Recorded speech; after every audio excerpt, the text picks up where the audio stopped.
தீவிரமா முடிக்க விட்டுருக்கோம்ல, எங்கேயுமே ஒரு க்ளூவும் கிடைக்கல. தூத்துக்குடி வேறல, நம்ம அவசரத்துக்குலாம் தூத்துக்குடி போலீஸ் வேலை பார்ப்பாங்களா? லேட் ஆகுது, தேடிட்டு தான் இருக்காங்க.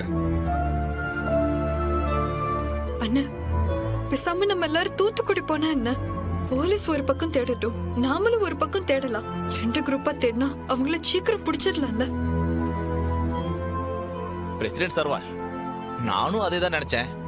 எந்த விஷயமா இருந்தாலும் நேர்ல போனா சட்டுப்புட்டுன்னு காரியாகும்ல. இல்ல நினைச்சு நம்ம தூத்துக்குடி போய் அவங்கள தேடி கண்டுபிடிச்சு அவங்கள இந்த கேஸை ஒத்துக்கிட வச்சு இதெல்லாம் நடக்கிற காரியமா நாளைக்கு காலையிலக்குள்ள அதை விட்டா நமக்கு வேற வழி இல்லையே சர்வால். நினைச்சு நம்ம அவங்கள கண்டுபிடிச்சா கூட அவங்கள ஒத்துக்கிட வைக்கணும்ல. அது நம்மளால முடியுமா? நீங்க வேற சொன்னீங்களே அவனுக்கு ஏதோ இன்டர்நேஷனல் போதை பொருள் கடத்துறவனுங்கன்னு. அவனுக்கு எவ்வளவு பெரிய ஆளா இருப்பானுவ, அவ்வளவு சீக்கிரம் ஒத்துக்கிடுவானுங்களா? ஸ்டேஷன்ல வச்சு வெளுத்தாலுமே லேட் ஆகும்ல. நாளைக்கு காலையிலக்குள்ள நிச்சயம் முடியாது. நானும் யோசிச்சுட்டு தான்ல இருக்கேன். இத நம்ம சாதாரண கேஸ் மாதிரி ஹேண்டில் பண்ண முடியாதுல. இத வேற மாதிரி தான் யோசிச்சாவன. ஏதாச்சும் யோசனை வந்தா சொல்லுதே. இல்லை, டிபார்ட்மெண்ட்ல என்னென்ன பண்ண முடியுமோ எல்லாம் பண்ணிட்டு தான் இருக்கோம். உனக்கு ஏதாவது ஐடியா இருந்தா சொல்லு, அதையும் செஞ்சு சண்முகம், இந்தாலே சண்முகம், நீ கேட்ட மாதிரி அந்த போட்டோஸ்லாம் பிரிண்ட் போட்டு எடுத்துட்டு வந்துட்டேன்.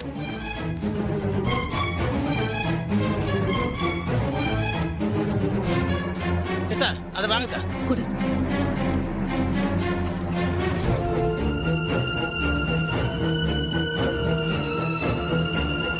அட பாவி,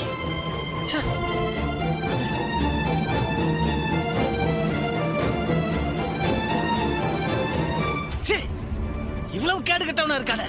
என்ன வேலை பார்த்திருக்கான் பாத்தியா உன் அப்ப? பெத்த பிள்ளை மேல போதை பொருள் கேச போறதுக்கு பணத்தை கொடுக்கறான் பாரு. இவெல்லாம் விளங்குவானா? நீ அந்த போட்டோ கொடு. இந்தா மனுஷனா இவெல்லாம்? இல்லை, வச்சு எனக்கு ஒரு யோசனை வருது. முதல்ல சாட்சிக்காரங்க ஆள் விடுறதுக்கு பதிலாக சண்டைக்காரங்க ஆளே விடல. இல்லை, நீ வா நான் சொல்லுதேன்.